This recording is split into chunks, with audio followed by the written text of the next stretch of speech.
നമസ്കാരം.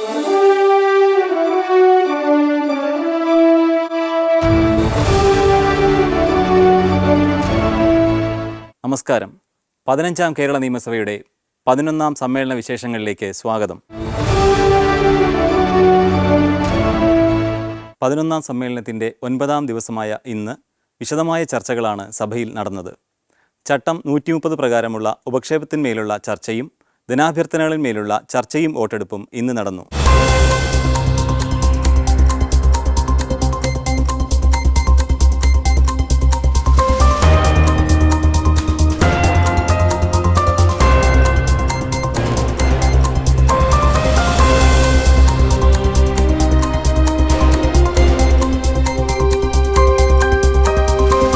ചോദ്യോത്തരവേളയിൽ ചോദ്യങ്ങളുടെ പട്ടികയിലെ 3 ചോദ്യങ്ങൾക്കാണ് സഭയിൽ മന്ത്രിമാർ ഇന്ന് വാക്കാൽ മറുപടി നൽകിയത്.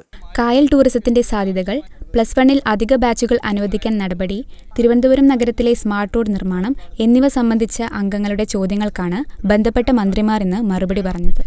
കേരളത്തെ ടൂറിസം ഇന്നൊവേഷൻ ഹബ്ബാക്കാൻ സ്റ്റാർട്ടപ്പുകൾക്ക് ഇൻസെന്റീവ് നൽകാൻ തീരുമാനിച്ചതായി പൊതുമരാമത്ത് വിനോദസഞ്ചാര വകുപ്പ് മന്ത്രി ശ്രീ PA മുഹമ്മദ് റിയാസ് ചോദ്യോത്തരവേളയിൽ പറഞ്ഞു.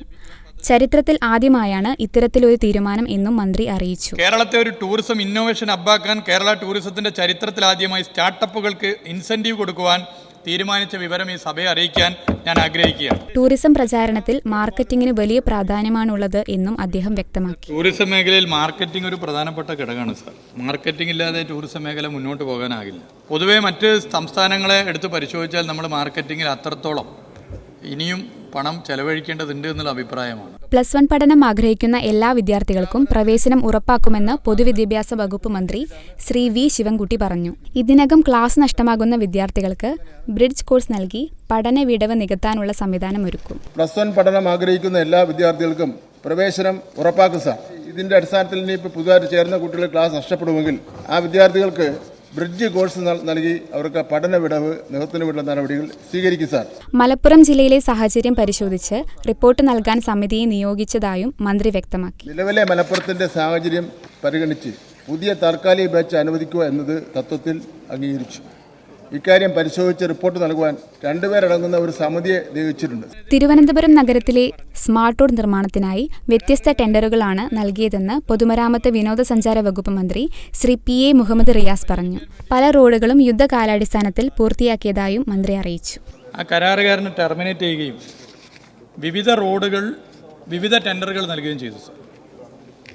സാർ, ഇതിൻ്റെ ഭാഗമായി 28 റോഡുകളിൽ 25 റോഡും യുദ്ധകാലാടിസ്ഥാനത്തിലാണ് അതിൻ്റെ പ്രവർത്തനം നടന്നത്. ഈ റോഡുകൾ വ്യത്യസ്ത ടെൻഡറുകളായി നൽകിയില്ലായിരുന്നുവെങ്കിൽ എന്താകുമായിരുന്നു സ്ഥിതി? ഇന്നും ഇത് വലിയ പ്രയാസമായി മാറുമായിരുന്നു സാർ. സാർ, ഇതിലൊരു കഠിനാധ്വാനം ഉണ്ടായിട്ടുണ്ട്.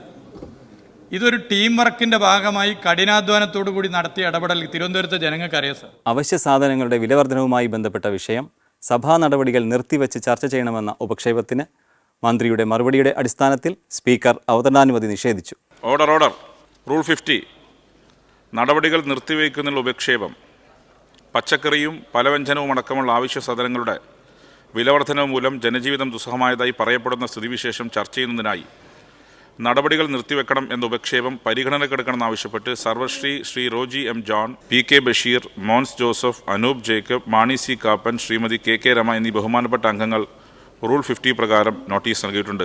പച്ചക്കറികളുടെയും നിത്യോപയോഗ സാധനങ്ങളുടെയും വിലക്കയറ്റം മൂലം ജനങ്ങൾ ബുദ്ധിമുട്ട് അനുഭവിക്കുകയാണെന്ന് ശ്രീ റോജി M ജോൺ പറഞ്ഞു. വിലക്കയറ്റം മൂലം ജനങ്ങൾക്ക് ജീവിക്കാൻ കഴിയാത്ത അവസ്ഥയാണെന്നും അദ്ദേഹം ആരോപിച്ചു. സർ, സംസ്ഥാനത്ത് പച്ചക്കറിക്കും പലവ്യഞ്ജനങ്ങൾക്കും മറ്റ് അവശ്യ സാധനങ്ങൾക്കും തീ വിലയാണ്. വിലക്കയറ്റം കൊണ്ട് ജനങ്ങൾ പൊറുതിമുട്ടുകയാണ് എന്നുള്ളത് ഈ നാട് മുഴുവൻ എല്ലാവർക്കും അറിയാവുന്ന കാര്യമാണ്. പക്ഷേ ഈ സർക്കാരിന് മാത്രം അറിയത്തില്ല എന്നുള്ളതാണ് യാഥാർത്ഥ്യം. എന്നാൽ സംസ്ഥാനത്തെ നിത്യോപയോഗ സാധനങ്ങളുടെ വിലക്കയറ്റം നിയന്ത്രിക്കാൻ സർക്കാർ ഫലപ്രദമായി ഇടപെടുന്നുണ്ടെന്ന് ഭക്ഷ്യ പൊതുവിതരണ വകുപ്പ് മന്ത്രി ശ്രീ GR അനിൽ മറുപടി പറഞ്ഞു. കാലാവസ്ഥാ വ്യതിയാനവും പ്രകൃതിക്ഷോഭവും മൂലം ചില പച്ചക്കറികൾക്ക് താൽക്കാലികമായി വില വർദ്ധിച്ചിട്ടുണ്ട്. അതൊരു വാസ്തവമല്ലേ? മാധ്യമങ്ങൾ പോലും അത് അംഗീകരിക്കുന്ന കാര്യം എന്താ? ഒരു താൽക്കാലികമായി ഉണ്ടായ ഒരു വിഷയമാണ് പച്ചക്കറിക്കുണ്ടായ വിലമാറ്റം. എന്നാൽ നിത്യോപയോഗ സാധനങ്ങൾക്ക് കാര്യമായ വിലവ്യത്യാസം ഉണ്ടായിട്ടില്ല എന്നും വിഷയം സഭ നിർത്തിവെച്ച് ചർച്ച ചെയ്യേണ്ട സാഹചര്യമില്ലെന്നും മന്ത്രി പറഞ്ഞു. ഈ വിഷയങ്ങളെ സംബന്ധിച്ച് ഫലപ്രദമായ വിപണി ഇടപെടൽ ഗവൺമെൻറ് എല്ലാ മേഖലയും നടത്താൻ പരിശ്രമിക്കുന്നുണ്ട്. വളരെ വേഗത്തിൽ മുന്നോട്ട് പോകാനുള്ള നടപടിയിലാണ് കേരളത്തിലെ ഗവൺമെൻറ് അതുപോലെ പൊതുവിതരണ മേഖലയും എന്നുള്ള കാര്യം സൂചിപ്പിച്ചുകൊണ്ട് ഇത് സഭ നിർത്തിവെച്ച് ചർച്ച ചെയ്യേണ്ട കാര്യമല്ല. ഈ വിഷയം മന്ത്രിയുടെ വിശദീകരണത്തിന്റെ അടിസ്ഥാനത്തിൽ സഭാ നടപടികൾ നിർത്തിവെക്കണമെന്ന ഉപക്ഷേപത്തിന് സ്പീക്കർ അവതരണാനുമതി നിഷേധിച്ചു. ഇതിൽ പ്രതിഷേധിച്ച് പ്രതിപക്ഷം സഭയിൽ നിന്ന് ഇറങ്ങി. ബഹുമാനപ്പെട്ട ഭക്ഷ്യ പൊതുവിതരണ വകുപ്പ് മന്ത്രിയുടെ വിശദീകരണത്തിന്റെ അടിസ്ഥാനത്തിൽ നടപടികൾ നിർത്തിവെക്കണമെന്ന ഉപക്ഷേപത്തിന് അനുമതി നിഷേധിക്കുന്നു. സംസ്ഥാനത്തുണ്ടായിരിക്കുന്ന രൂക്ഷമായ വിലക്കയറ്റത്തിൽ ഇടപെടുന്നതിൽ സർക്കാരും സർക്കാരിൻ്റെ എല്ലാ ഏജൻസികളും ഗുരുതരമായി പരാജയപ്പെട്ട ഇതിൽ പ്രതിഷേധിച്ച് ഞാനും എൻ്റെ പാർട്ടിയും വോക്കൗട്ട് ചെയ്യുന്നു. സഭയിൽ അവതരിപ്പിച്ച ശ്രദ്ധ ക്ഷണിക്കലുകൾക്ക് ബന്ധപ്പെട്ട മന്ത്രിമാർ മറുപടി നൽകി. വന്യമൃഗശല്യം മൂലമുള്ള കൃഷിനാശത്തിന് നഷ്ടപരിഹാരം നൽകുന്നതും മനുഷ്യ വന്യജീവി സംഘർഷത്തിൽ മരണപ്പെടുന്നവർക്കും പരിക്കേൽക്കുന്നവർക്കും നഷ്ടപരിഹാരം ഉറപ്പാക്കുന്നതും സംബന്ധിച്ച് ശ്രീ PS സുബാൽ അവതരിപ്പിച്ച ശ്രദ്ധ ക്ഷണിക്കലിന് വനം വന്യജീവി വകുപ്പ് മന്ത്രി ശ്രീ AK ശശീന്ദ്രനും കോട്ടയം നഗരത്തിലെ ഗതാഗതക്കുരുക്ക് പരിഹരിക്കുന്നതിനായി രൂപകൽപ്പന ചെയ്ത സ്കൈവാക്ക് പദ്ധതി അടിയന്തരമായി പൂർത്തീകരിക്കുന്നത് സംബന്ധിച്ച് ശ്രീ തിരുവഞ്ചൂർ രാധാകൃഷ്ണൻ അവതരിപ്പിച്ച ശ്രദ്ധ ക്ഷണിക്കലിന് ഗതാഗത വകുപ്പ് മന്ത്രി ശ്രീ KB ഗണേഷ് കുമാറും മറുപടി പറഞ്ഞു. നമ്മുടെ 20 MP-മാരുണ്ട്. ആ 20 MP-മാരുടെയും ശ്രദ്ധയിൽ ഈ കാര്യം പെടുത്തി അവരിലൂടെ കേന്ദ്ര പാർലമെൻറ്റിലോ മറ്റ് ഉചിതമായ സ്ഥലത്തോ ആവശ്യങ്ങൾ ശ്രദ്ധയിൽപ്പെടുത്താൻ കഴിയുമോ എന്നൊരു പരിശോധനയും നടത്തേണ്ടതുണ്ട്. കൂടുതൽ അപകടം ഞാൻ പറഞ്ഞതിൻ്റെ സത്യം മനസ്സിലാകും. 1.25 കോടിക്കൊന്നും തീരില്ല. 17,86,00,000 രൂപ ചെലവഴിക്കണം. പിന്നെ സ്ട്രെങ്തൻ ചെയ്യണം. 9 സബ്മിഷനുകൾക്കാണ് ഇന്ന് സഭയിൽ മറുപടി നൽകിയത്. ശ്രീ സഫീറിൻ്റെയും ഷുഹൈബിൻ്റെയും മോചനം നീണ്ടുപോകുന്നത് വളരെയധികം ആശങ്കപ്പെടുത്തുകയാണ്. ബാങ്കോക്കിലെ ഇന്ത്യൻ അംബാസഡറുമായും വിദേശകാര്യ മന്ത്രാലയവുമായും ബന്ധപ്പെട്ട് നടപടികൾ സ്വീകരിച്ചു വരികയാണ്. മറ്റ് അനുബന്ധ കാര്യങ്ങളടക്കം നടപടികൾ സ്വീകരിക്കുന്നതിനുമുള്ള വേണമെന്നതാണ് സാർ ഞാൻ ഈ സബ്മിഷനിലൂടെ. ആശുപത്രി പൂർണ്ണമായി പ്രവർത്തന സജ്ജമാക്കുന്നതിന് വേണ്ടിയിട്ടുള്ള മറ്റ് അനുമതികൾ കൂടി ഇതിന് സമാന്തരമായിട്ട് നൽകി ഉപകരണങ്ങൾ ഉൾപ്പെടെ കൂടുതൽ ലഭ്യമാക്കുന്നതിന് സർക്കാർ ശ്രമിക്കുകയാണ്. കാര്യോപദേശക സമിതിയുടെ 13ാമത് റിപ്പോർട്ടും പബ്ലിക് അക്കൗണ്ട്സ് കമ്മിറ്റിയുടെ 48 മുതൽ 62 വരെയുള്ള റിപ്പോർട്ടുകളും ഇന്ന് സഭയിൽ സമർപ്പിച്ചു. കാര്യോപദേശക സമിതിയുടെ 13ാമത് റിപ്പോർട്ട് സഭ പരിഗണനയ്ക്ക് എടുക്കുകയും അംഗീകരിക്കുകയും ചെയ്തു. സമിതിയുടെ ശുപാർശ അനുസരിച്ച് 15ാം കേരള നിയമസഭയുടെ 11ാം സമ്മേളനം ജൂലൈ 11-ന് സമാപിക്കും. ബഹുമാനപ്പെട്ട മുഖ്യമന്ത്രിക്ക് കാര്യോപദേശക സമിതിയുടെ 13ാമത് റിപ്പോർട്ട് സമർപ്പിക്കാവുന്നതാണ്. സർ, കാര്യോപദേശക സമിതിയുടെ 13ാമത് റിപ്പോർട്ട് ഞാൻ സമർപ്പിക്കുന്നു. പബ്ലിക് അക്കൗണ്ട്സ് കമ്മിറ്റിയുടെ അധ്യക്ഷനായ ശ്രീ സണ്ണി ജോസഫിന് കമ്മിറ്റിയുടെ 48 മുതൽ 62 വരെയുള്ള റിപ്പോർട്ടുകൾ സമർപ്പിക്കാവുന്നതാണ്.